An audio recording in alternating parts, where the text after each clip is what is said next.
Baik, kita akan menuju ke narasumber kita yang ketiga yang tentunya akan memaparkan materi bertema tentang etika digital yang akan disampaikan oleh Bapak Syukron Darsya MPDI.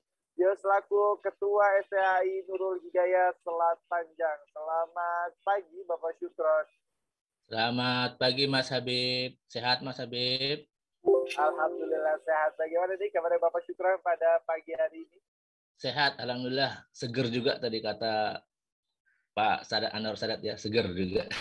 Alhamdulillah, semoga seger dan semangatnya Bapak Syukron bisa tertular nih ke seluruh partisipan yang hadir pada pagi hari ini. Semoga. Oke, baik. Apakah Bapak Syukron sudah siap untuk memaparkan materi yang bertema tentang etika digital? Baik, siap insya Allah. Baik, silakan kepada Bapak Syukron untuk memaparkan materinya selama 20 menit. Dan izinkan saya Pak untuk mengingatkan Bapak Syukron di 5 menit sebelum waktu berakhir. Kepada Bapak Syukron, waktu dan tempat dipersilakan. Baik, terima kasih Mas Habib. Assalamualaikum warahmatullahi wabarakatuh. Alhamdulillah, bersyukur kita kepada Tuhan Yang Maha Esa, Allah Subhanahu wa taala. Salawat kita kepada Nabi Muhammad sallallahu alaihi wasallam. Alhamdulillah pada pagi ini, pagi menjelang siang, kita bisa bersama-sama hadir dalam serangkaian kegiatan literasi digital, webinar literasi digital. Salam hormat saya juga kepada moderator Mas Habib, lalu dua pembicara yang sudah tampil tadi yaitu Pak Anwar Sadat ya dari Bandung, ada Ibu Asti ya dari Surabaya, dan juga sahabat saya Ibu Lisbeth Suryani ya yang juga sudah hadir yang nanti menyampaikan materi yang keempat. Baik, sebelumnya izin memperkenalkan diri, nama saya Syukron Darsya, tinggal di Selat Panjang. Kemarin kuliah S1 saya di UIN Syarif Hidayatullah Jakarta di Ciputat, lalu S2 di UIN Suska Riau. Sekarang akademisi, dosen sehari-hari, dan aktivitas sosial lainnya. Baik, saya diberikan amanah oleh panitia untuk menyampaikan tema tentang etika digital, terutama yang berkaitan dengan bagaimana menyampaikan materi yang baik dalam pembelajaran online, serta etika peserta didik atau perilaku peserta didik dalam pembelajaran online. Saya sudah ada materinya nih. Apakah sudah muncul semua ya di layar ya? Izin. Halo? Halo, apakah sudah muncul di layar ya? Apa PPT saya? Mas Habib?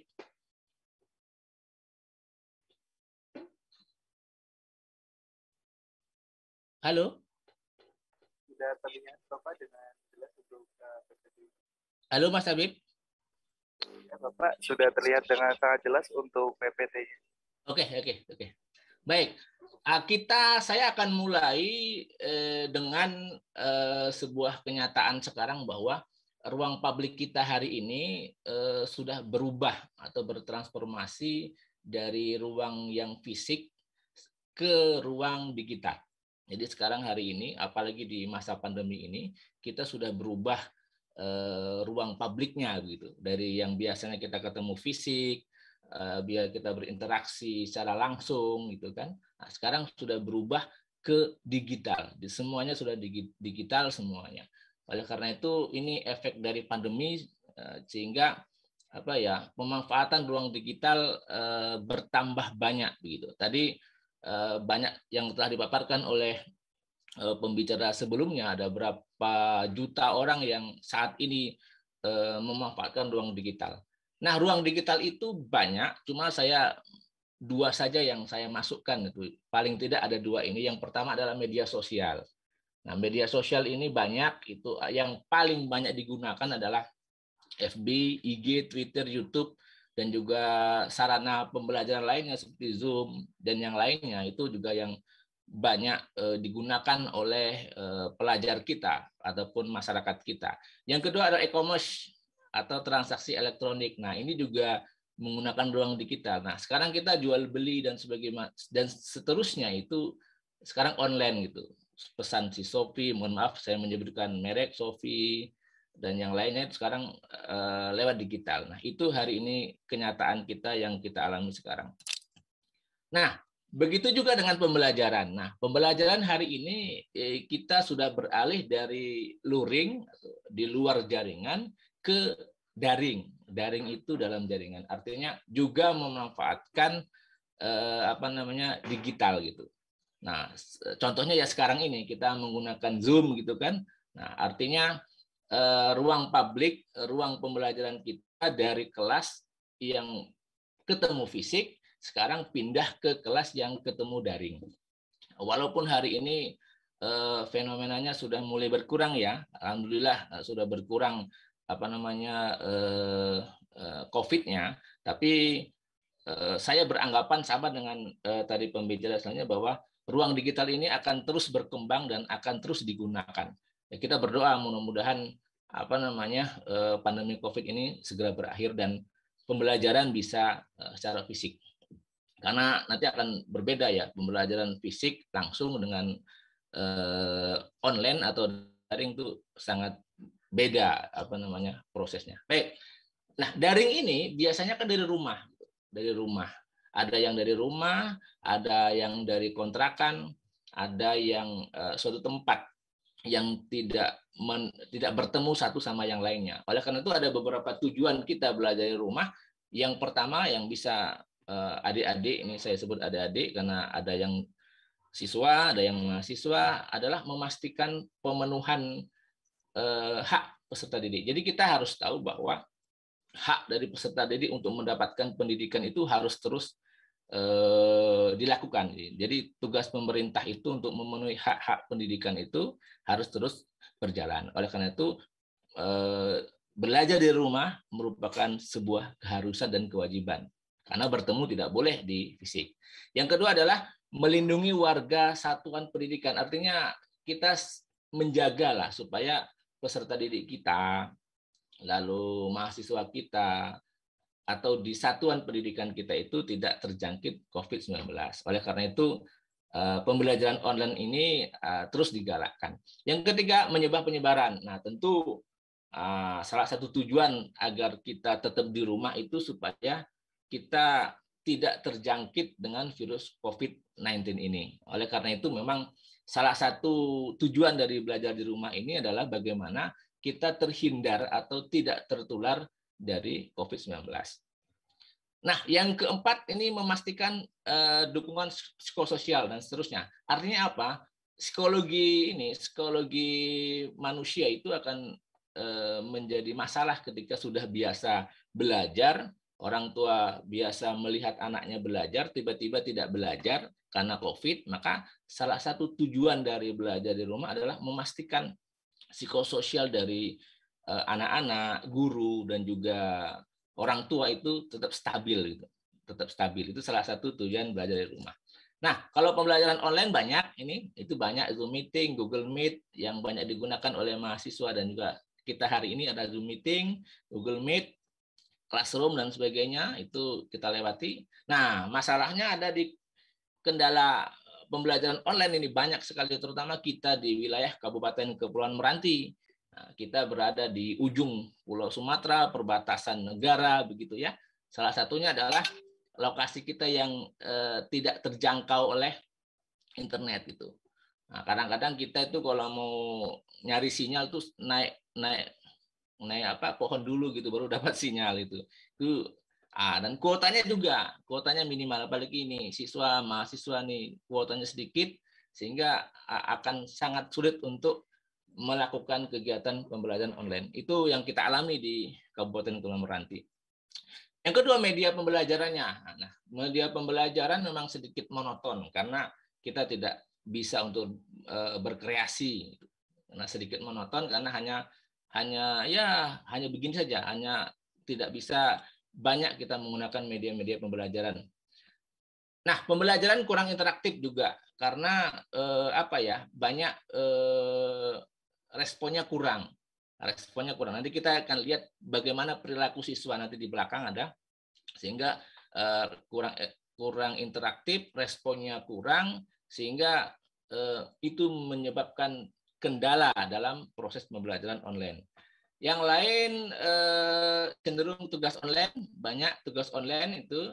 Yang lain adalah karakter atau perilaku siswa itu tidak bisa kita pantau atau kontrol karena ya sulit, karena kita tidak tahu kadang kalau tidak on cam ya, kita dia sambil tidur-tiduran, apakah menyimak dengan menyimak hal yang lain, sehingga sulit kita memantau sebagai guru atau sebagai dosen. Nah, tugas diberikan pada murid menumpuk. Nah, banyak tugas itu mungkin adik-adik kami nih yang di SMA atau di mahasiswa ini banyak tugas-tugasnya menumpuk dari dosen ya, bikin makalah dan sebagainya. Lalu penyerapan materi pelajaran sangat minimalis, penilaian juga kurang karena tidak banyak pilihan-pilihan dalam memberikan penilaian. Nah, kita baru masuk ke bagaimana sebenarnya menyampaikan materi yang baik dalam pembelajaran online. Ini tema yang diberikan kepada kita untuk berbagi kepada sahabat-sahabat semua. Yang pertama adalah kita harus memiliki persiapan yang matang. Nah, persiapan yang matang itu banyak ya. Salah satunya adalah persiapan bahan ajarnya. Bahan ajar itu adalah materi yang akan kita sampaikan. Lalu persiapan yang lain mental juga. Kemampuan komunikasi kita itu juga bagian dari persiapan. Yang jelas sebelum kita nanti masuk ke kelas online ya, kita tuh harus betul-betul siap untuk memberikan yang terbaik bagi murid ataupun mahasiswa. Yang kedua, kita juga harus memiliki pengetahuan yang luas. Jadi pengetahuan kita tidak hanya pengetahuan tentang materi ajar kita saja gitu. Jadi wawasan kita harus cukup luas gitu ya. Daya pikir kita juga harus luas sehingga nanti ketika ada permasalahan-permasalahan yang timbul dalam proses pembelajaran, kita juga bisa memberikan jawaban. Nah, yang ketiga, kita harus punya rasa percaya diri gitu. Harus termasuk juga yakin terhadap apa yang akan kita sampaikan. Nah, percaya diri penting baik itu bagi seorang dosen, seorang guru maupun bagi peserta didik gitu. Kalau kita nanti tidak yakin, tidak percaya diri, bagaimana kita nanti untuk mendapatkan hasil yang terbaik? Nah, itu ketiga. Yang keempat, kita harus berikan motivasi saat pembelajaran. Seorang guru, seorang dosen itu harus terus memberikan motivasi.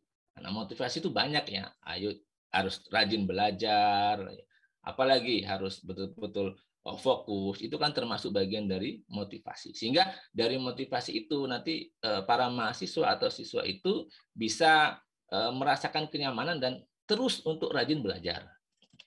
Yang lain, nah ini juga penting ini. Kita harus bisa memilih tutur kata atau bahasa yang baik. Jadi ketika kita baik itu seorang guru maupun peserta didik, ketika dalam proses pembelajaran online harus memilih. Jadi beda ya penyampaian bahasa di pembelajaran online dengan bahasa sehari-hari. Itu harus dipisahkan. Kadang-kadang disamakan itu. Menanya juga butuh etika gitu. Tidak sama dengan kata-kata sehari-hari. Nah, itu harus dipisahkan. Bahasa kita kuliah online dengan bahasa sehari-hari itu harus beda. Nah, yang lain kita harus memahami karakter peserta didik. Nah, seorang guru, dosen atau siapapun itu harus memahami karakter peserta didik. Nih, terutama